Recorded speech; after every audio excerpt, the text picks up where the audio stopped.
हाँ जी मैडम, हाँ क्या जी, हाल हाँ है? जी, बढ़िया चकाचक। क्या कर रही हो? बैठे हैं, आराम से फ्री हुए हैं ये तो। हाथ में क्या ले रखा है? हाथ में टेडी ले रखा है मैंने। अरे भैया, कभी कभार इनको भी खिलाना जरूरी है। कुछ खिलाया पिलाया? बहुत कुछ। क्या खिलाया? जो खाता है टेडी। और तुम्हारा टेडी कहाँ गया? हमारा ट्यूशन गया है। ट्यूशन गया है। और बताओ, ये मायके के प्रति लड़कियां इतनी आकर्षित क्यों होती हैं? ऐसा क्या है मायके में? शादी के बाद तो भाई फिर घर तुम्हारा ससुराली हो जाता है। फिर भी जिसको देखो मायके मायके मायके, हकीमुती बातें कुछ भी हो, मम्मी से फ़ोन पे लगी रहती हैं। इन सब चीज़ों के बारे में तुम्हारा क्या विचार है? मायका माँ से ही है। हम्म। बस यही है, लड़की अपना सारी बात माँ से बता देती है, ससुराल की इतनी नहीं बतानी चाहिए।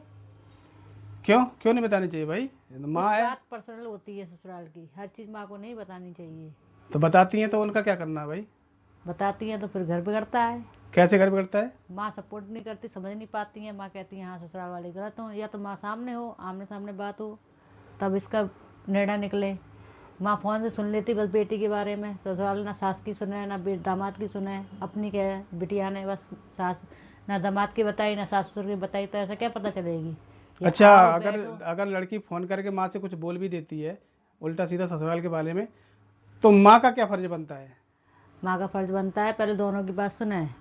मतलब तुम्हारे कहने का सास मतलब ससुर है की कि भी सुने। वो अपने दामाद से फ़ोन करके या ससुराल वालों से फ़ोन करके कंफर्म करे कि ये सही बोल रही है या गलत बोल क्या रही है। गलत बोल रही है, तब अच्छा। आगे निर्णय लेना चाहिए, नहीं तो ये बात निर्णय गलत हो जाता है। और ये बात बढ़ते बढ़ते बढ़ते बढ़ते आखिरी ऐसे कगार पे आ जाती है जो कि टूटने का रिश्ता बन जाता है। तो रिश्ता टूटने की वजह यही होती है, आज के समय में यही है। आज के समय में यही है। क्योंकि लड़कियां कोई भी छोटी मोटी बात हो ना अपनी माँ से ज़्यादा करती है। तो माँ का आज के समय में जो आजकल देखा जा रहा है बड़े बड़े शहरों में, घर टूटने की बजाय। मेरी समझ यही है कि अगर कोई बात है ससुराल की तो आपस में बातचीत कर लें, सोच समझ लें कि कैसे क्या है, बात को बड़ी बनाओ, वहीं तक दबा दो, रात गई बात गई, वो हिसाब है। तो घर में दो चार जने ही होते हैं अपने, एक दूसरे की बात मानने के लिए, सुनने के लिए, उसमें भी अपनी कलिश करो, कलिश कलह करो, तो उसमें क्या अच्छा रहेगा। अपने अकेले बैठे रहो, सास ससुर के साथ बैठो, मिलजुल के रहो, यही ससुराल है। मायका तो मायके भी सुनो, अगर मायके माँ कह रही है, चलो माँ ने कह दिया, माँ से बात कर ली, तो मायका ही माँ से है, ये बात गलत है। मायका भी माँ से ही भी है, और भाभी जो आती हैं भाई की बन के, धर्म पत्नी, उनसे भी है। ये बात सब लोग इस कहते हैं कि मायका अरे भाभी तुम्हारे से। कहने का मतलब है कि माँ है तब तक मायका नहीं है, माँ के माँ जाने के से बाद भी बात भी अगर मायका मायका है, हमें बरकरार और रखना है तो। भाभी से ही रिश्ता बनाना पड़ेगा। अगर ये सोचो कि दूसरे घर की आई है बहू, हमारी भाभी है, हमारी माँ जैसी नहीं है, तो बात नहीं होगी, मायका ही टूट जाएगा। ना आने के रहोगे ना जाने के रहोगे। कोई भी बात हो अपनी भाभी से भी शेयर करो, बातचीत भी करो, कहो भी उनसे।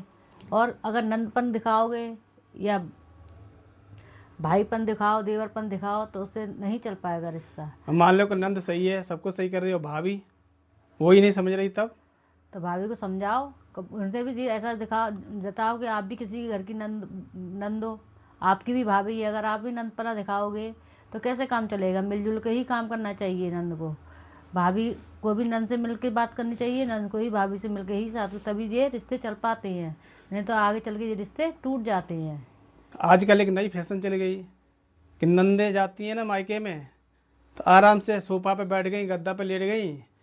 उन्हें चिंता ही नहीं रहती कि घर में अगर कुछ बिगड़ रहा है या कुछ काम पड़ा है तो उसको हाथ बटा लें भौजाई का। तो इस बारे में क्या है भाई? इस बारे में मेरी ये राय है, चलो एक दिन के लिए आई हो, 2 दिन के लिए आई, चलो हो जाएगा, बच्चे भी हैं, नंद भी है, चलो नंद भाभी भी कहती हैं चलो ठीक है आए हैं 1-2 दिन के लिए कर लेंगे हम। ये है बच्चे भी हैं और नंद भी है, और बैठे हो साथ में बातचीत भी करते जाओ, काम भी करते जाओ, इससे भी हेल्प भी हो जाएगी और अपना टाइम भी कट जाएगा, और बच्चे भी खुश खेल कूद रहेंगे अपने। अब ये थोड़ा ना है कि सारा भार भाभी के ऊपर ही डाल दो, क्योंकि काम बढ़ जाता है, घर का भी काम करना, झाड़ू पोछा वगैरह, साग हाँ सब्जी सही बनानी, बात है, और भी। नंद आती, कोई अब रिश्तेदार आपस आता है में। तो काम घर में और बढ़ जाता है। तो उस काम को मैनेज करने के लिए, मेंटेन करने के लिए आपको भी हाथ बटाना। नंद क्या, A to Z कोई भी रिश्तेदार वगैरह आए तो आपस में अपना ही घर समझना चाहिए। नहीं कहो कि हम मायके से करके आए या हम अपने घर से करके आए, हम क्यों यहाँ पे करें काम। ये सोचना नहीं चाहिए, ये सोच सब गलत है जिसकी भी है। आप, मैं भी किसी की नंद हूँ, मैं भी जाती हूँ अपनी भाभी घर पे, काम करने लगती हूँ, जो भाभी को दिखे, भाभी क्या है जो मुझे दिखे वो मैं कर लेती हूँ। तो एक दूसरे से शेयर कर लेते हैं, बातचीत भी हो जाती है और अपने आपस में काम भी हो जाता है और फिर फ्री होकर बैठते हैं, गॉसिप भी कर लेते हैं। अगर ऐसी सोचे तो मेरा भी नहीं रिश्ता बन पाए।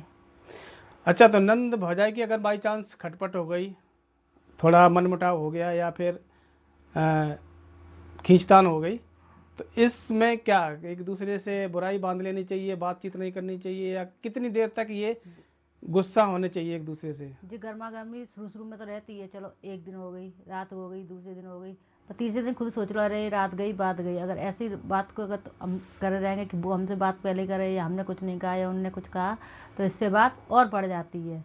तो ये बात वहीं की वहीं ख़त्म कर देनी चाहिए। एक दो दिन देखो फिर खुद ही बात कर लो। ये थोड़ी नहीं कि नंदी बात करे भाभी से या भाभी ही नंद से बात करे। ऐसा करोगे तो बात बढ़ेगी, आगे रिश्ते नहीं चल पाएंगे। कितनी नंदें तुम्हारी? 5 नंद है मेरी, 2 ओके। चंडीगढ़ में है और 3 यहाँ पे हैं। ओके, तो उनके साथ तुम्हारे कैसे संबंध हैं? बहुत अच्छे संबंध है हमारे नंद के साथ नंद जैसे ही संबंध है, फ्रेंड की तरह भी संबंध है। ऐसा नहीं है कि हम भाभीपन दिखाएं या वो हमें नंदपना दिखाएं। आपस में मिलजुल के बातचीत करते हैं, रहते हैं, कोई वो नहीं है हमारा। तो कभी तुम्हारी नंद ने तुम्हें डांटा है? हाँ, बड़ी नंद थोड़ी कह देती हैं तो हम भी सुन के रह जाते हैं कि अच्छा हमारे लिए अच्छे के लिए कह रही होंगी, गलत तो कह नहीं रही होंगी। आगे फिर थोड़ा हमें लगता है बुरा भी, पर हम उसको सही कर लेते हैं अपने। मतलब अगर नंद कुछ बोल रही है तो हमें एक तरह का आशीर्वाद मान लेना मान चाहिए। लेना चाहिए। मतलब वो कुछ भी कह रही तो हमारे भले के लिए ही कह भले के रही लिए है। कह रही होंगी, लगता तो बुरा है शुरू शुरू में, फिर कहते हैं चलो वो कहा तो उन्होंने अच्छे के लिए कहा है, चलो कोई नहीं है तो बड़ी हमसे। और छोटी वाली? छोटी नंद तो हमारी सही है, हमारी अच्छा 5 नंद अच्छी है, ऐसी कोई बात नहीं है। कोई थोड़ी बहुत तो घर पर परिवार चलती रहती है ऐसी तो। अच्छा, तो तुम्हारे परिवार में दौरानी जिठानी भी है? हाँ, मेरी दौरानी जेठानी बहुत अच्छा, अच्छी उनके है। बारे में बताओ। हमारी दौरानी जेठानी बहुत अच्छी हैं। हम लोग जाते हैं गांव, जैसे कि मैं जाती हूँ यहाँ से गांव, तो आपस में बातचीत करते हैं, एक साथ रहते हैं। ऐसा नहीं पता लगती कि वो दौरानी है या जेठानी है।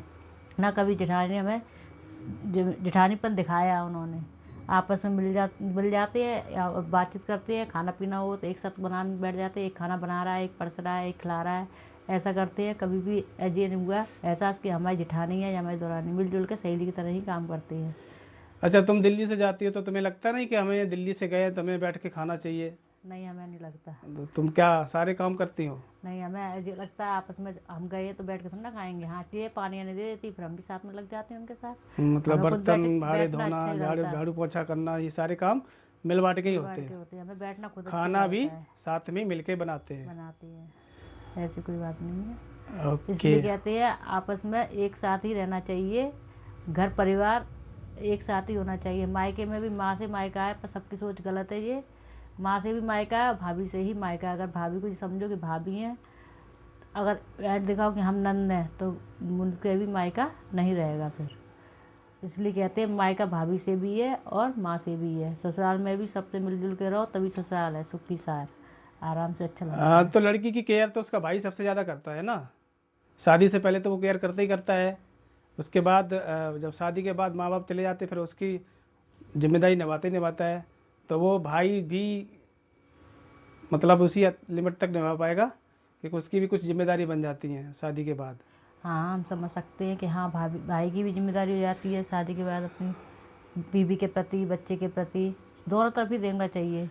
अब बीवी बच्चे के प्रति ज़्यादा है, नंद वगैरह भाई बहन के प्रति कम है, तो ये थोड़ा ना बुराई बन के बैठ जाओ कि हाँ भाई हमको नहीं पूछ रहा है। हमें खुद सोचना चाहिए कि चलो ठीक है, उतना हमारे लिए कर लिया, अब जितना कर रहा उतना ही काफ़ी है। और तुम्हारी भैया की बीवी यानी भाभी हमारी सरज, उसके बारे में क्या ख्याल है? भैया की भाभी भी मैं ठीक है, एकदम चटक मटक है। चटक ऐसी मटक? कोई बात चटक नहीं मटक है। मतलब? खुश दिल है वो भी, ऐसी बात नहीं है। हाँ, थोड़ी बहुत हो भी जाती है तो या तो वो फ़ोन कर देती है या हम मन में नहीं लेते हैं कोई बात। और ना हमारे मन में ये है कि हाँ चलो भाभी ने ऐसा कह दिया, वो सोचे नंद ने ऐसा कह दिया। आराम से रहते हैं, हंसी मजाक से जाते आते हैं, कोई वो नहीं है।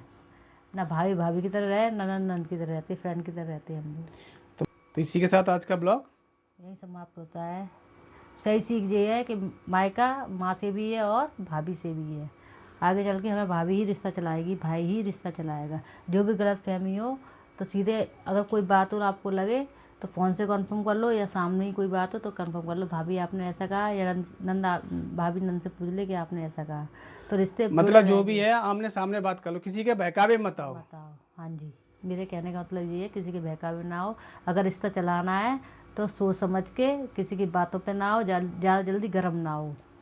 बस इसके चलो बाद मैं अपनी लिमिटेड वाणी बात को कहो है, जितनी बात जरूरी है उतनी कहो। हाँ, इसके बाद मैं अपने बाड़ी को बाड़ी को ब्राह्मण देती हूँ। जय राधे राधे। चलो भाई, जय सिया राम।